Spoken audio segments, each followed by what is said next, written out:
permanece. Digo isso com muito respeito. A oposição fez o papel dela, priorizou a pauta. Do nosso lado, infelizmente, isso não aconteceu. Rendo homenagens à oposição. Meus amigos, o que fizemos aqui é a vitória da resistência. Foram 5 meses tentando votar o texto. Ao longo desse período, foram 7 tentativas de votação. A oposição obstruiu os trabalhos de todas as maneiras possíveis e conseguiu. Com isso, o Escola Sem Partido vai para o arquivo no final deste ano. A gente diz, pode vir 2019, a gente dá conta.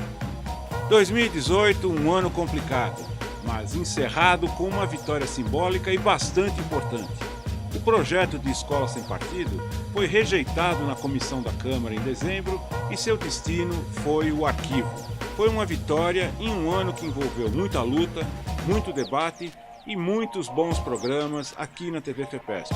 Hoje, vamos rever o que de melhor foi preparado pela Federação dos Professores de São Paulo no seu programa em 2018. Pode entrar, a sala é sua.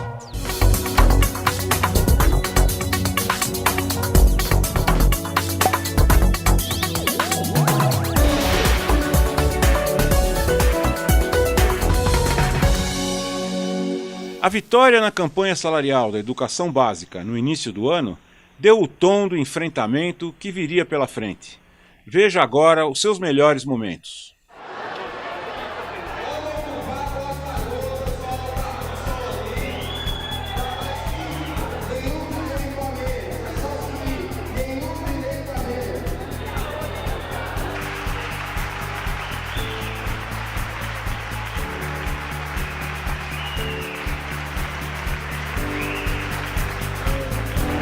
Assembleia dos Professores na Educação Básica de São Paulo. Aqui, no sindicato, está sendo aprovado o acordo que celebrou a primeira grande vitória dos trabalhadores contra a reforma trabalhista. Nesta campanha salarial, os professores e auxiliares decidiram defender os seus direitos, defender a convenção contra ataques moldados na reforma trabalhista do governo sem votos. Foi uma campanha dura e deu resultados. O Brasil é uma minoria, infelizmente, no nosso país. Então, no nosso colégio, a gente que começou o movimento para contaminar os outros. Estão aqui em solidariedade a todas as suas colegas, todos os seus colegas de profissão, e a gente vai construir isso junto e não vamos deixar a situação assim. A convenção coletiva, ela vai voltar. Vamos abrir as falas para todo mundo e está iniciado.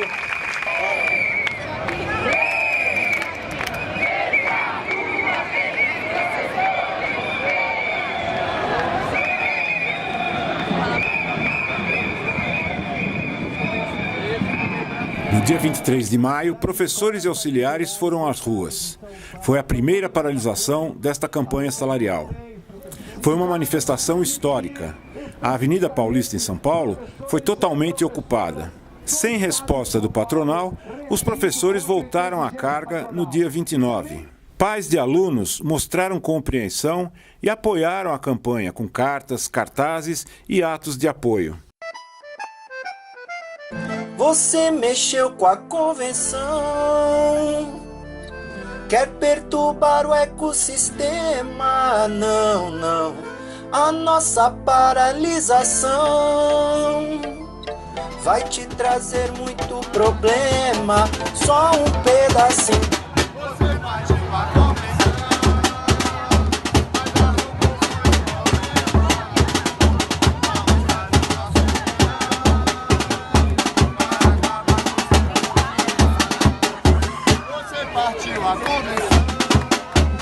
Dia 29 em São Paulo, professores e auxiliares foram votar. E desta vez a campanha assumiu um tom dramático. O presidente do sindicato patronal acenou com a manutenção do acordo, mas foi aos jornais, logo em seguida, desmentindo o que havia concordado. O Vacilo de Benjamin, o presidente do sindicato patronal, acabou dividindo os donos de escolas. Nossa resposta foi direta: se o CIESP não assinar, o professor vai parar. Com a ameaça de greve, O tribunal chamou os sindicatos e o setor patronal para entender o caso. Manifestação na Rua da Consolação. Aqui estamos diante do Tribunal Regional do Trabalho, onde houve uma reunião importante que trouxe o presidente do Sindicato de Donos de Escolas e dos sindicatos de professores e auxiliares também. O presidente do Sindicato das Escolas estava resistente a qualquer modificação. Ele voltou atrás no que ele tinha proposto na Assembleia do dia 29. Mas nessa reunião, que foi comandada pelo juiz desembargador, que iria julgar o dissídio dos professores, houve uma proposta. Portanto, antes da nossa Assembleia à noite, nós vamos ter a resposta deles sobre o assunto. A convenção fica mantida da forma que está, nesse ano que está, direitinho, sem nenhuma outra observação. Então a estratégia toda que vocês viram, que vocês apoiaram, que vocês votaram, foi vencedora no dia de hoje. O que vai mudar? Vou continuar estudando geografia, história e filosofia? Claro, a Base Nacional Comum Curricular contemplará tudo isso. Apenas as disciplinas matemática e português deverão ser obrigatórias durante todo o ensino médio. O notório saber é outro ponto de vista que foram mal interpretados. Aí, galera, você já conhece o novo ensino médio? A reforma do ensino médio entra na pauta do Ministério da Educação. Com toda a pompa, ela foi apresentada no início de março e agora vai à discussão. Mas a reforma tem muitos problemas. Na propaganda oficial, o governo fala que os estudantes terão opções. Eu vou ter liberdade de escolher entre 4 áreas de conhecimento para me aprofundar. Tudo de acordo com a minha vocação e com o que eu quero para a minha vida. Pela proposta, apenas 2 matérias, matemática e português, serão obrigatórias. Mas é só isso que importa? Onde foram parar história, química, física, filosofia, artes e educação física? A TV FEPESP foi ouvir César Calegari, presidente da Comissão de Elaboração da Base Nacional Comum Curricular. E Calegari foi categórico. E é uma lei que, no meu modo de entender, precisa ser revogada. Eu vou repetir isso várias vezes, porque acho que a nossa luta é pela revogação da lei do ensino médio. Então, ministro Marco Aurélio... Decisão no STF.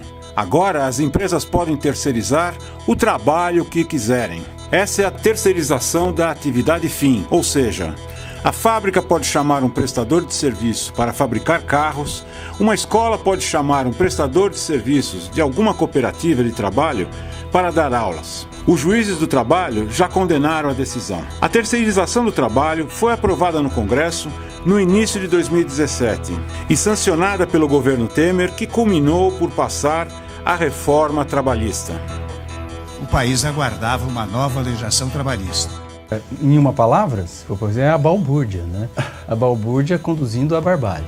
A defesa de professores e auxiliares contra os males da terceirização está aqui, nas convenções coletivas de trabalho.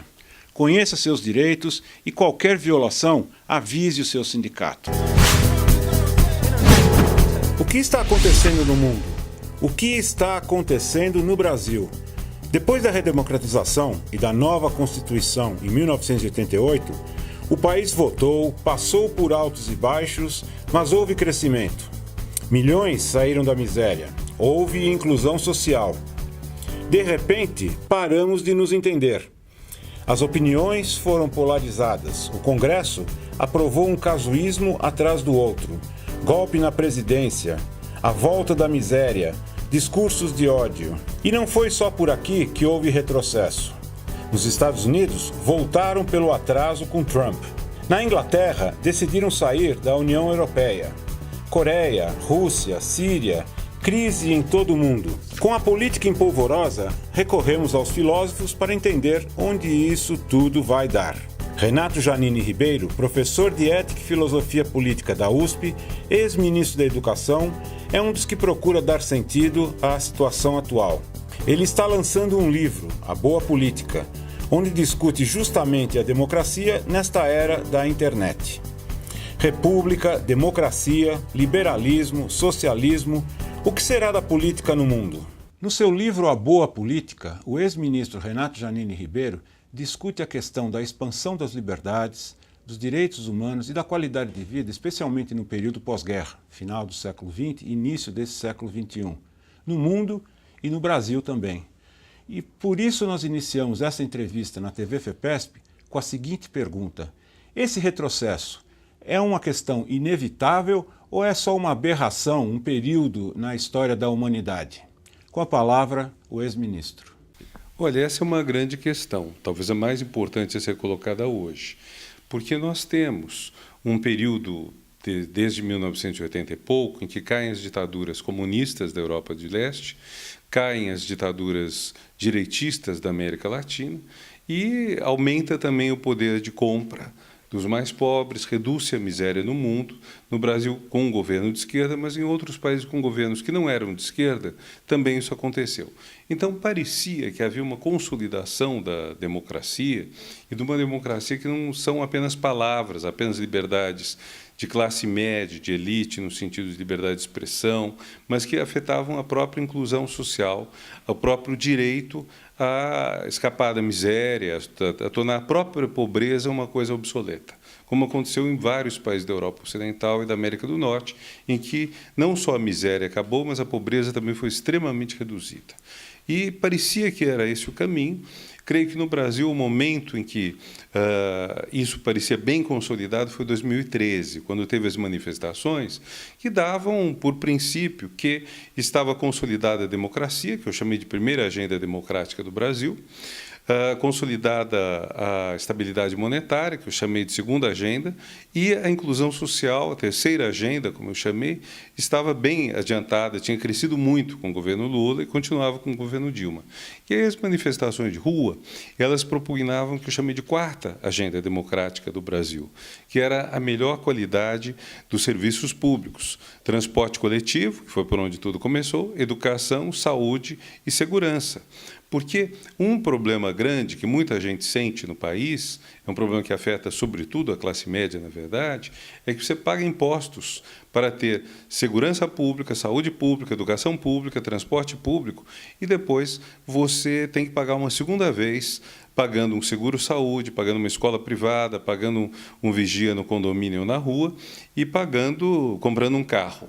Então, essa sensação de um fracasso do Brasil na prestação de serviços públicos é o que suscitou, a meu ver, a força das manifestações de 2013, mesmo que depois tenham sido sequestradas por uma pauta direitista.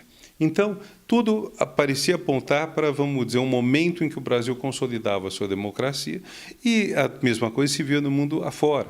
Depois disso, tivemos Trump, nos Estados Unidos, uma surpresa terrível.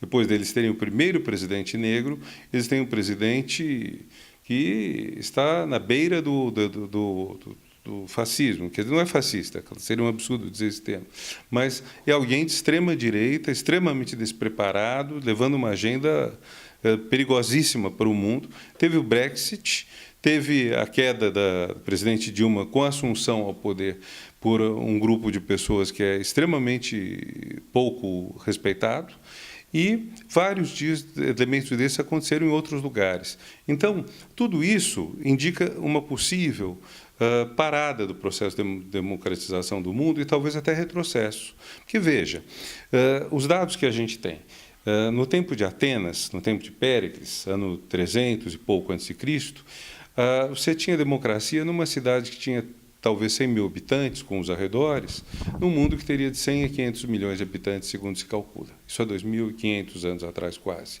Então, 0,1% da população mundial, 1 por 1.000. Nós chegamos a um ponto que metade da população mundial estava em regimes democráticos, regimes com liberdades políticas, liberdades pessoais.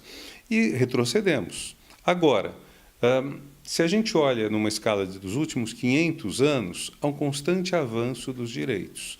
Esse avanço ocorre, você vai abolindo tortura, vai garantindo processos mais justos, depois eleição popular dos governantes, direitos das mulheres, ataques ao preconceito racial. Tudo isso, em 500 anos, você vê que evoluiu, mesmo tendo longas paradas.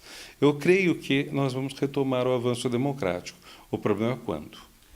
E no seu livro, o senhor tem uma declaração que eu vou ler aqui. Tivemos um avanço da democracia do país nos últimos 30 anos, mas esse avanço encontra hoje uma dificuldade grande.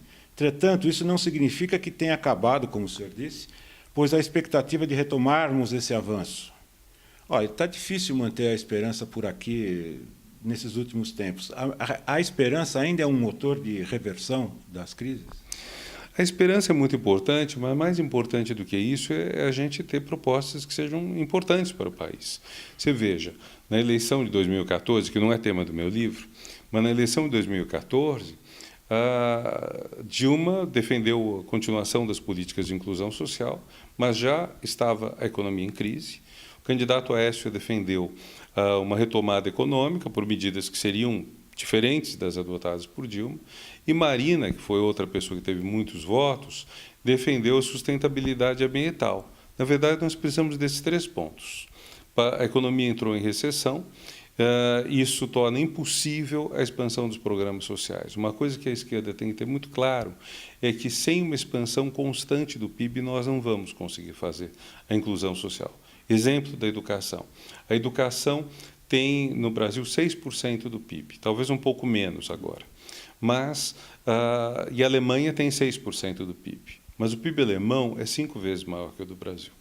A Alemanha tem já uma tradição consolidada de educação, os professores estão bem formados, as escolas estão construídas, são boas, você tem uma população já instruída, já preparada. Então, se o Brasil quisesse ter uma educação do tipo da alemã, ele não pode, ou francesa, ele não pode fazer isso só com 6% do PIB atual. Então, ou você aumenta muito o gasto do PIB, o que é inviável, ou você tem que aumentar o PIB. Constituição, e precisamente às 10:04 fez a promulgação. Declaro promulgada o documento da liberdade, da dignidade, da democracia, da justiça social do Brasil. Que Deus nos ajude que isto se cumpra. Em outubro de 1988, o Brasil saiu do regime militar para a democracia. A mudança, marcada com a Constituição de 88, rompeu com 21 anos de autoritarismo e foi consagrada como a Constituição Cidadã. Durante 5 meses, os constituintes se debruçaram sobre propostas de toda a sociedade e o resultado foi a Constituição que garantiu o regime democrático no país e que agora chega aos seus 30 anos. Traidor da Constituição é traidor da pátria.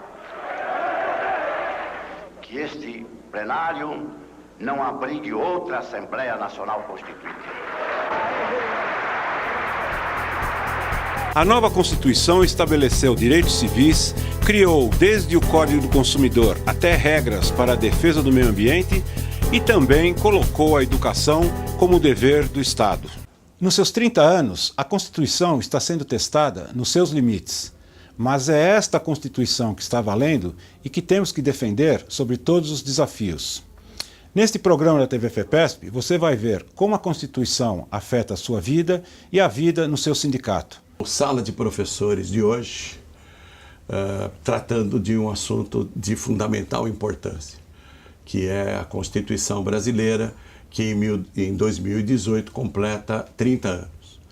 Uma Constituição ainda muito nova e há setores da sociedade irresponsáveis pretendendo rasgá-la, o que não pode acontecer absolutamente. Como estava dizendo no bloco anterior, há possibilidade, lógico, de aperfeiçoamento da Constituição em função de novos tempos, etc., por meio de emendas constitucionais, mas não simplesmente rasgar a Constituição e fazer outra, absolutamente, né? Porque essa Constituição ela foi fruto de uma experiência, de um trabalho muito grande de toda a sociedade, né? Foi um período muito rico de discussões, de um retorno à democracia, em que a sociedade toda se rejubilou com os novos tempos que estavam surgindo no nosso país. Mas no bloco passado, eu fiz a provocação para o Luiz Antônio agora falar um pouco sobre a questão das cláusulas ditas pétreas da Constituição. Porque nós ultrapassamos um período ditatorial, é óbvio, nós tínhamos que celebrar os direitos dos cidadãos, os direitos individuais, os direitos coletivos e os direitos sociais. Nós falamos um pouco do artigo 8º, que é sobre liberdade e autonomia sindical. Agora eu queria que você falasse um pouco sobre o 5º, 6º e 7º. Só. O quinto artigo é um artigo pequenininho, ele só tem 78 incisos, mas para vocês terem uma ideia de o que foi o período ditatorial, né? Que nós precisávamos inserir todas as garantias para que ficassem estabelecidas na Constituição, que deveriam ser preservadas. Sempre pensei isso que eu vou dizer, que nós colocamos todas as nossas neuras dentro da Constituição.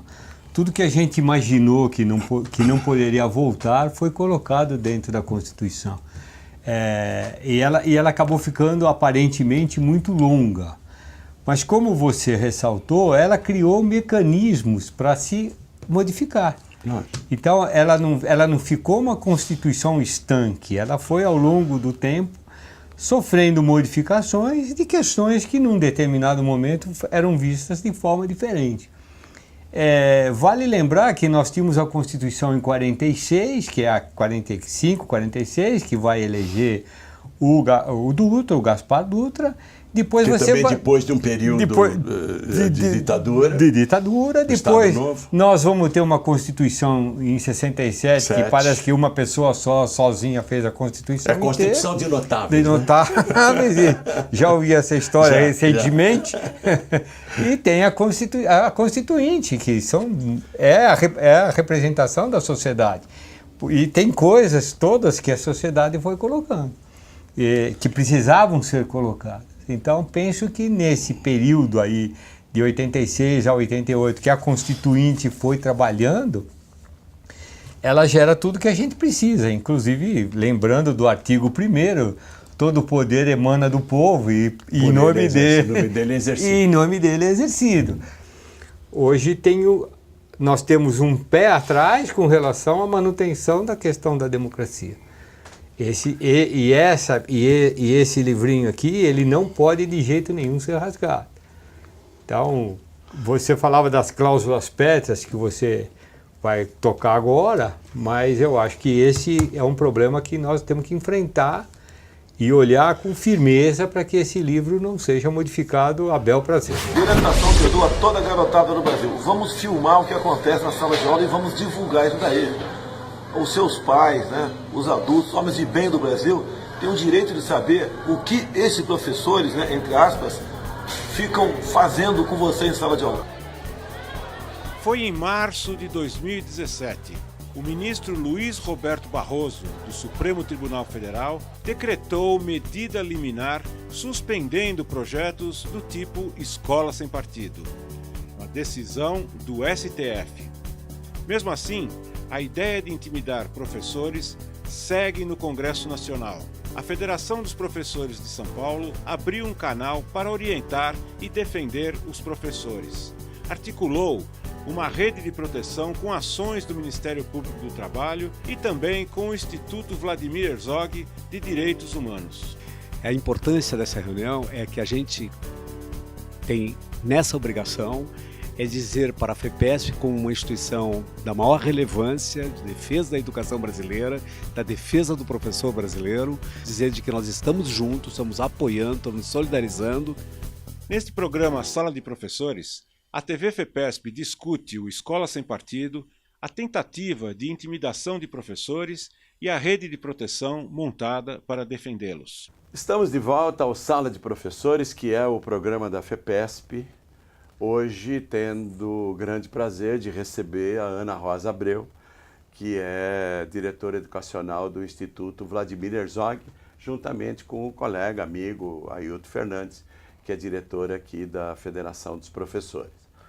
No bloco anterior, nós estávamos falando sobre o trabalho do Instituto Vladimir Herzog, o seu trabalho lá no projeto Respeitar é Preciso, e fazendo um contraponto com essa aberração que é o projeto de lei da Escola Sem Partido. Tudo que você discorreu sobre o projeto Respeitar é Preciso, eu estava aqui conjecturando que isso é, na minha concepção, o coroamento de 30 anos da Constituição. Né? Hoje faz 30 anos. Então nós saímos de um projeto, de um período ditatorial, de um período obscuro da história do Brasil e caminhamos aí tentando consolidar essa democracia que ainda é muito imatura e frágil, né? E, de repente, agora, uma proposta de ruptura disso, né? Então, os professores, que são os agentes da educação, eles estão sendo colocados na berlinda, né? E você que trabalha com eles, você tem notado alguma coisa desse tipo na rede municipal onde você trabalha e tal? E depois a gente vai conversar um pouco também sobre a parceria que nós estamos fazendo com o Instituto Vladimir Herzog, exatamente para tentar estabelecer uma rede de proteção ao professor. A gente tem pessoas que defendem a escola sem partido dentro da rede? Tem. Mas eu acho que o endosso político que a gente tem recebido do secretário e de toda a equipe da secretaria, isso tem respaldado, porque esse projeto, teoricamente, segundo os manifestantes da escola sem partido, seria de frente, bateria de frente, é tudo que eles acham que não tem que ser.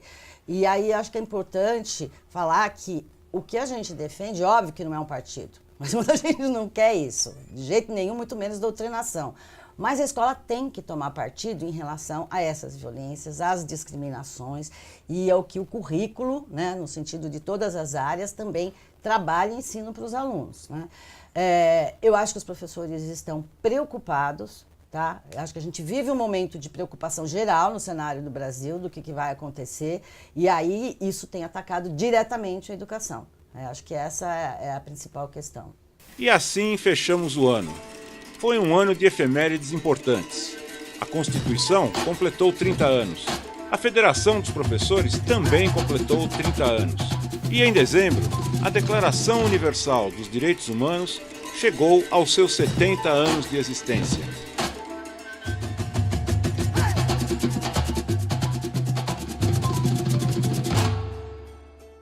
Os humanos podem invocar os direitos e as liberdades proclamados na presente declaração sem distinção alguma, nomeadamente de raça, de cor, de sexo, de língua, de religião, de opinião política ou outra, de origem nacional ou social, de fortuna, de nascimento ou de qualquer outra situação.